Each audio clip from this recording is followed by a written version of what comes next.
bit of an obstacle course up here.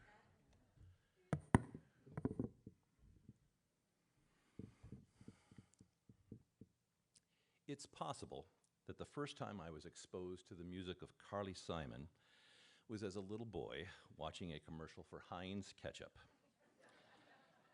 Watching the ketchup slowly flow from the bottle onto the grilled hamburger, all the while her song Anticipation played in the background. Anticipation, anticipation is making me wait.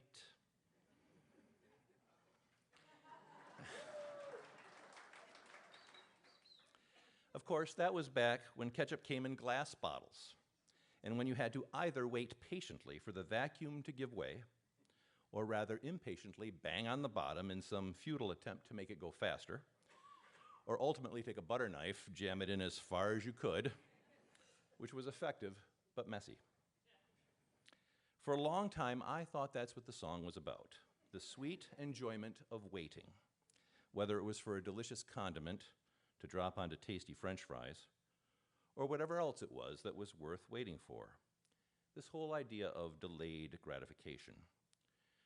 Shortly after, of course, came the convenient squeezable plastic bottles that unfortunately fed into the need for instant gratification and all the challenges that come with that mindset. If only we could have stayed away from plastic squeezable bottles, cell phones, AI.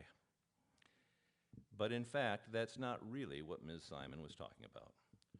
Her song really is about the fact that our pattern of continually looking for a better future or dwelling on a challenging past prevents us from fully being present in this moment right now.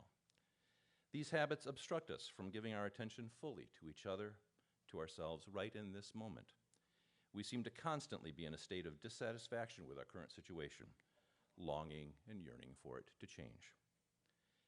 Consider, though, that there's a good chance that at some point in the future, you will look back at this very time in your life in a wistful state of mind.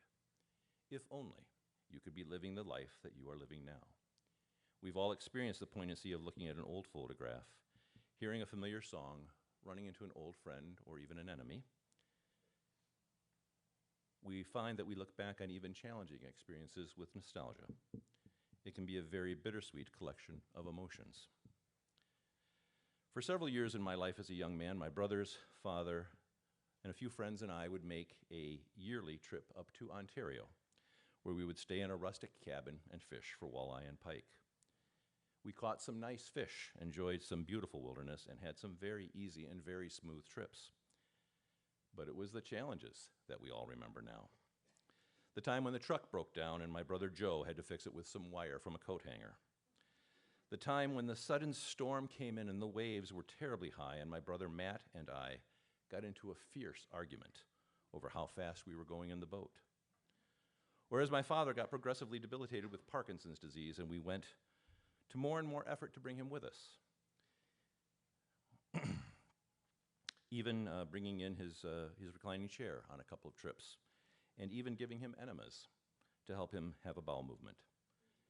And there was the time on our last day at camp when we got fined by the conservation officer for inadvertently having too many fish.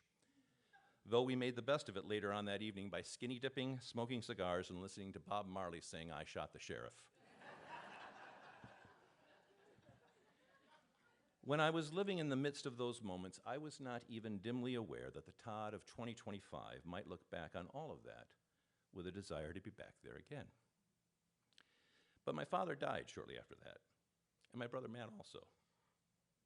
I would love to go back in time and spend those days with them again. I find myself wishing now that I had intentionally brought more attention to those moments with them and savored them, even in their imperfection. Those were the good old days. As we go about our day today, consider that today we have another opportunity to recognize that on some level, everything is precious, and to take a little more care. It's another opportunity to intentionally pay attention, whether we are conversing with someone new or a fellow member, listening to the children play in the background, or deal with illness or some adversity.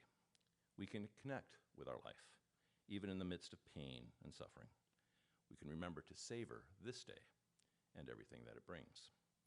So, as Carly Simon sings in her beautiful last refrain, so just stay right here, 'cause these are the good old days. These are the good old days.